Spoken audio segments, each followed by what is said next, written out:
Hello friends, welcome to my channel बुलेन बेयर। मैं किशोर आप सभी दोस्तों का स्वागत करता हूं। दोस्तों बात करेंगे आज निफ्टी 50 के उन टॉप 6 शेयर्स के बारे में जिनमें 75% से ऊपर की डिलीवरी उठाई गई है। 27 नवंबर को यानी कि फ्राइडे के दिन निफ्टी 50 में 15 से भी ज़्यादा ऐसे स्टॉक थे जिनमें कि 50% से ऊपर की डिलीवरी उठाई गई थी। तो इस बात से यही अनुमान लगाया जा सकता है कि अगर इन लेवल्स पर भी रिकॉर्ड तोड़ डिलीवरी उठाई जा रही है तो निफ्टी 50 जल्दी ही 13,500 को टच कर सकता है। तो दोस्तों बिना किसी देरी के डिस्कशन शुरू करते हैं। सबसे पहले बात करते हैं नेस्ले इंडिया की। तो नेस्ले इंडिया में भी 27 नवंबर को यानी कि फ्राइडे के दिन रिकॉर्ड तोड़ डिलीवरी उठाई गई। टोटल क्वांटिटी यहाँ पे ट्रेड हुई थी 11,06,746 की, जिसमें से कि डिलीवरी उठाई गई थी 9,29,598 की। अगर हम इसको परसेंटेज में कैलकुलेट करें तो लगभग 84% के आसपास से निकल के आती है। अब चार्ट पर नेस्ले इंडिया के प्राइस बिहेवियर को देखते हैं। तो दोस्तों चार्ट पे आप यहाँ पे देख सकते हैं लास्ट ट्रेडिंग सेशन यानी कि फ्राइडे के दिन यहाँ पे एक डेंजर सी कैंडल बनी हुई है, इसे हम डोजी कैंडल भी कह सकते हैं। स्टॉक का प्राइस यहाँ पे 17,000 से भी नीचे चला गया था, लेकिन इसकी क्लोजिंग 17,888 के आसपास में हुई है। वॉल्यूम बार भी आप यहाँ पे देख सकते हैं कुतुब मीनार बनी हुई है, तो हो सकता है कि स्टॉक में आगे भी तेजी जारी रह सकती है।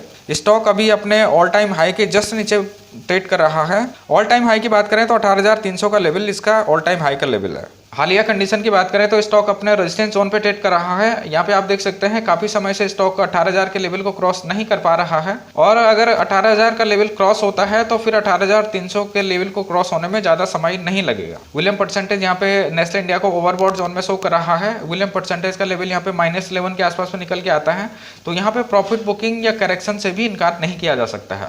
मूविंग एवरेजेस की बात करें तो 50 डेज का एक्सपोनेंशियल मूविंग एवरेज यहाँ पे 16,766 के आसपास में कैलकुलेट होकर आता है। 100 डेज के यहाँ पे 16,557 के आसपास में कैलकुलेट होकर आता है, और 200 डेज का एक्सपोनेंशियल मूविंग एवरेज यहाँ पे 16,119 के आसपास में कैलकुलेट होकर आता है। तो स्टॉक अभी इन सारे एक्सपोनेंशियल मूविंग एवरेज से ऊपर ट्रेड कर रहा है। रेजिस्टेंस की बात करें तो 18,000 का लेवल रेजिस्टेंस के तौर पे हम देख सकते हैं, और सपोर्ट की बात करें तो 16,766 पे पहले सपोर्ट के तौर पे देख सकते हैं, और अगर ये लेवल ब्रेकडाउन होते हैं तो फिर 16,119 पे इसको स्ट्रॉन्ग सपोर्ट के तौर पे देख सकते हैं। यहाँ पे इसका 200 डेज का एक्सपोनेंशियल मूविंग एवरेज भी निकल के आता है। 18,000 का लेवल ब्रेकआउट होते ही स्टॉक अपने ऑल टाइम हाई को भी जल्दी क्रॉस कर सकता है। तो दोस्तों अब आगे बढ़ते हैं, बात करते हैं अगले स्टॉक का एल&टी की। तो एल&टी में भी यहाँ पे फ्राइडे के दिन रिकॉर्ड तोड़ डिलीवरी उठाई गई है। एल&टी में 81.97% की डिलीवरी उठाई गई है। फ्राइडे के दिन 27 नवंबर को एल&टी में टोटल क्वांटिटी ट्रेड हुई थी 1,89,95,549 की, जिसमें से कि टोटल डिलीवरी उठाई गई थी 1,55,69,906 की। तो एल&टी पर चर्चा जारी रहेगी। इससे पहले सभी दोस्तों से रिक्वेस्ट करूंगा कि अगर अभी तक भी आपने चैनल को सब्सक्राइब नहीं किया है तो प्लीज सब्सक्राइब करके सपोर्ट जरूर कीजिए। बेल आइकन को भी प्रेस कीजिए ताकि नोटिफिकेशन आपको टाइमली मिल सके।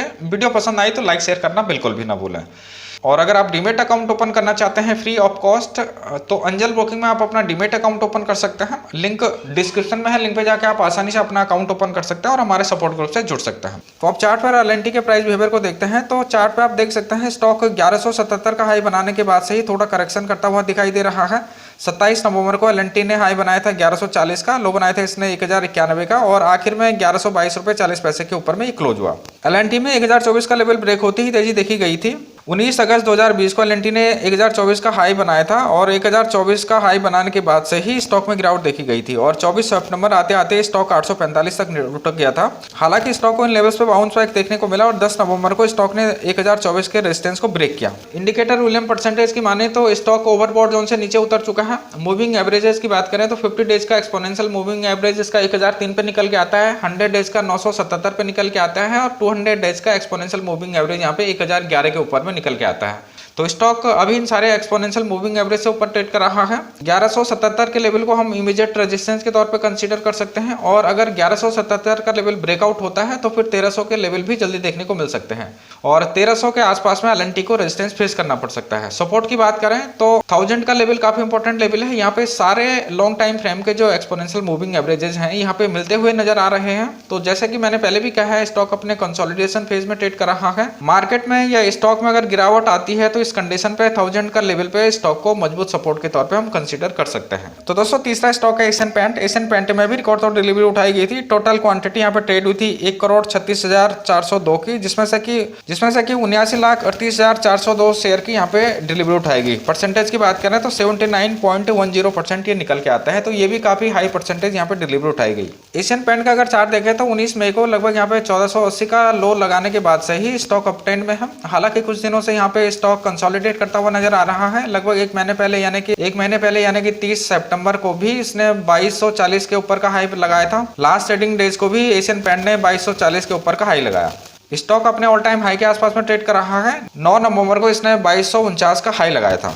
एशियन पेंट अगर 2250 के ऊपर सस्टेन कर जाता है तो फिर स्टॉक और भी तेज हो सकता है। तो दोस्तों हालिया कंडीशन की बात करें तो स्टॉक पिछले एक महीने से यहाँ पे कंसोलिडेट करता हुआ नजर आ रहा है। और अगर हम इसके मूविंग एवरेजेस की बात करें तो 50 डेज का एक्सपोनेंशियल मूविंग एवरेज यहाँ पे 2111 निकल के आता है, 100 डेज का 2011 और 200 डेज का यहाँ पे 1890 निकल के आता है। तो स्टॉक अभी इन सारे एक्सपोनेंशियल मूविंग एवरेज के ऊपर में ट्रेड कर रहा है, तो ऑब्वियसली स्टॉक बुलिश है। विलियम परसेंटेज को देखें तो स्टॉक अभी अपने जस्ट ओवरबॉट जोन के आसपास में ट्रेड कर रहा है। हालांकि ओवरबॉट जोन में अभी इसने एंट्री नहीं की है, लेकिन ओवरबॉट जोन के ठीक करीब ये अभी ट्रेड कर रहा है। तो दोस्तों अगर हम इसके सपोर्ट और रेजिस्टेंस की बात करें तो 2250 पे इसको रेजिस्टेंस से फेस करना पड़ रहा है। पिछले एक महीने से अगर आप देखें तो लगातार 2250 के ऊपर स्टॉक निकलने में कामयाब नहीं हो पा रहा है। और अगर हम इसके सपोर्ट की बात करें तो 50 डेज का एक्सपोनेंशियल मूविंग एवरेज का 2100 के आसपास में निकल के आता है, तो यहाँ पे स्टॉक का पहला सपोर्ट के तौर पे हम इसको देख सकते हैं। और अगर ये लेवल ब्रेक डाउन होते हैं तो फिर 2000 के आसपास में स्टॉक को सपोर्ट मिल सकता है। अब आगे बढ़कर बात करते हैं अगला स्टॉक टेक महिंद्रा की। तो टेक महिंद्रा में भी रिकॉर्डेड डिलीवरी उठाई गई थी। टेक महिंद्रा में 78.80% की डिलीवरी उठाई गई थी। टोटल शेयर ट्रेड हुए थे फ्राइडे को यहाँ पे 27 नवंबर को 1,64,82,729, जिसमें से की डिलीवरी उठाई गई थी 1,29,90,201 शेयर की। तो यहाँ पे भी काफी हैवी डिलीवरी उठाई गई है। अब चार्ट पर टेक महिंद्रा के प्राइस बिहेवियर को देखते हैं तो चार्ट इसका काफी खूबसूरत नजर आता है। स्टॉक अपने ऑल टाइम हाई के आसपास में ट्रेड कर रहा है। 30 मार्च